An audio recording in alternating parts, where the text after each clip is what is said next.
Not the kind of news we hope for from the CDC these days, but today it was the news we got. The CDC has just changed its current guidance about when Americans should wear masks in response to the alarming spread of the highly infectious Delta variant of COVID-19.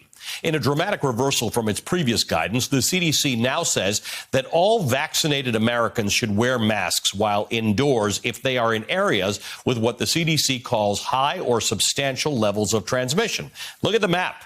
The red represents areas with high transmission. The orange is substantial, which is a lot of the map. According to the CDC, transmission is high enough in 63% of the country right now that indoor mask wearing is now recommended regardless of vaccination status. And that was not the only stunning reversal out today from the CDC. 2.5 weeks ago, the CDC said that fully vaccinated students will not need to wear masks when they return to classrooms this fall. Today, they took that back. The change in policy also applies to all students or people who work in the classroom. The CDC says it's recommending that all students, teachers, staff, students, and visitors wear masks in all K through 12 schools this fall, regardless of their vaccination status. Joining us now is Dr. Rochelle Walensky. She is the director of the CDC. Dr. Walensky, thank you for your time. Thank you for being with us this evening. The reaction I've seen on social media to this is it's giving people whiplash. The CDC has changed fairly suddenly in the opinion of some people. Give me a sense of the science behind this decision. Good evening, Ali. Thanks for having me. The first thing I want to convey is that map has a lot of orange and a lot of red. 80% of those counties that are orange or red have less than 40% of people vaccinated. Wow. So those counties very much correspond to the people who are under-vaccinated in this country, where we have not put up a large enough fortress as a population to tackle this Delta variant. And so I think that that's really important, because the main message here is that map looks like that because we haven't done a good enough job in getting people vaccinated. The most important message here is to get vaccinated. But when I became the director of the CDC, I felt it my responsibility, and I told the American people that I would follow science and that science would be what is motivating and driving our recommendations. When we were in May, we had 1% of our sequences being Delta. The majority of our sequences were an Alpha variant of the virus.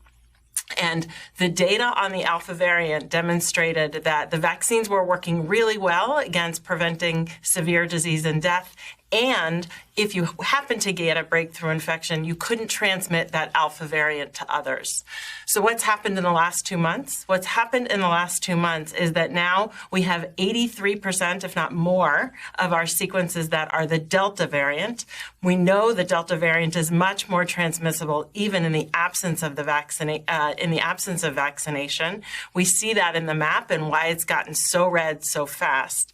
And what we learned really just even in the last several days is that if you happen to be a vaccinated person that was a so-called breakthrough infection, somebody who was vaccinated but got infected anyway, a rare event, that those people can now, with the more transmissible Delta variant, transmit to other people. And that was really why we updated our guidance with the update of new science that came over the last several days. So in the last day or so, we've heard from New York City, the state of California, the Department of Veterans Affairs, that they are requiring people to be, vaccinated or provide proof or ongoing testing. Do you think we are approaching a time where we should be empowering organizations and companies to be able to do that, to mandate vaccination?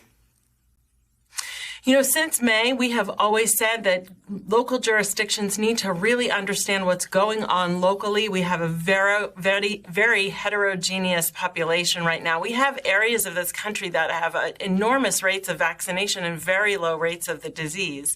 And we have areas of this country that have low rates of vaccination and extraordinarily high rates of disease. And so we always knew that the responsibility was going to have to fall locally to make these policies. And so, yes, I think that is exactly what needs to happen. You changing any of your behaviors in terms of travel, in terms of interacting with people, and how you're dealing with other people? We've been so excited about the reopening of America.